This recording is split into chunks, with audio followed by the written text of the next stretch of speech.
ઉત્તાનપાદ, રાજા ઉત્તાનપાદ. મનુ મહારાજના બે દીકરા, એમાં એકનું નામ ઉત્તાનપાદ અને એકનું નામ પ્રિયવત. તો પેલા ઉત્તાનપાદની કથા છે. ઉત્તાનપાદને બે રાણી, સુનીતિ અને સુરુચિ. ઉત્તાનપાદ બીજું કોઈ નહીં, આત્મા એ ઉત્તાનપાદ છે. અને દરેક આત્માને બે પત્ની હોય, એક સુનીતિ હોય ને એક સુરુચિ હોય. રુચિ એટલે શું ખાવું, શું પહેરવું, ઓઢવું, ફરવું, આ બધી રુચિ. નીતિ કે મન મારીને ધર્મ નો છોડવો એ નીતિ. રુચિ જે બાજુ બોલાવે એ બાજુ જો આત્મા વળે તો ઉત્તમ એટલે અજ્ઞાન, અને નીતિ જે બોલાવે એ બાજુ જાય એનું નામ ધ્રુવ.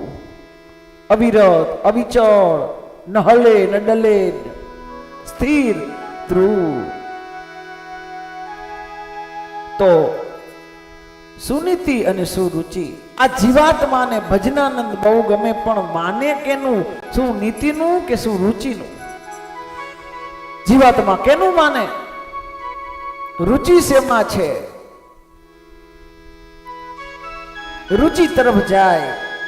નીતિ કે નીતિનું માનવું જોઈએ ને, એની બદલે નીતિનું ન માને. પૂજા કરતા હોય, આરતી ચાલુ હોય,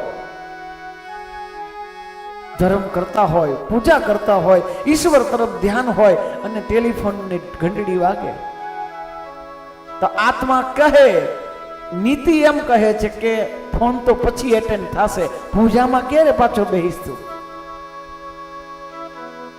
તો ન ઊભું થવું જોઈએ. પણ ના, ત્યારે નીતિનું નહીં માને, રુચિનું માનશે કે આ પછી કરશું, પેલા ફોન કોક કામ નો હોય તો લઈ લઈ.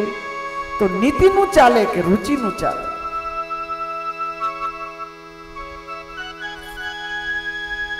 એક વખત ધ્રુવ મહારાજને પિતાની ગોદમાં બેસવાની ઈચ્છા થઈ.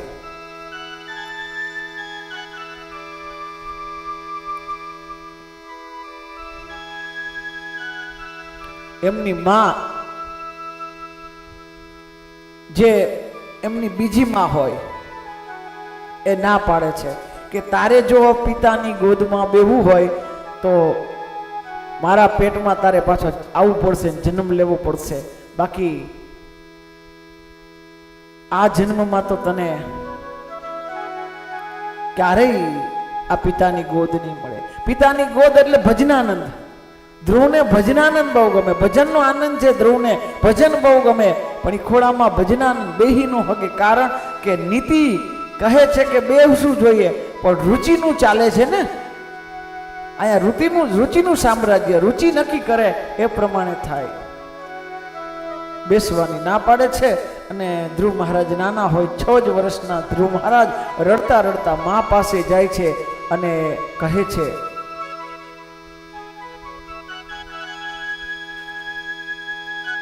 કે હે માં, મારે પિતાની ગોદમાં બેસું છું, પણ બીજી આપણી માં છે ને એ ના પાડે છે કે તું હજી યોગ્ય નથી.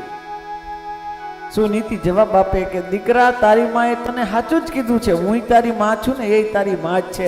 એને સાચું જ કીધું છે કે તારે પિતાની ખોળામાં બેવું હોય ને તો જા, ભજન કર ને ભગવાનને પ્રસન્ન કર, અને પ્રસન્ન કરીને ભગવાન પાસે માંગ કે મને શું રુચિથી જન્મ આપે.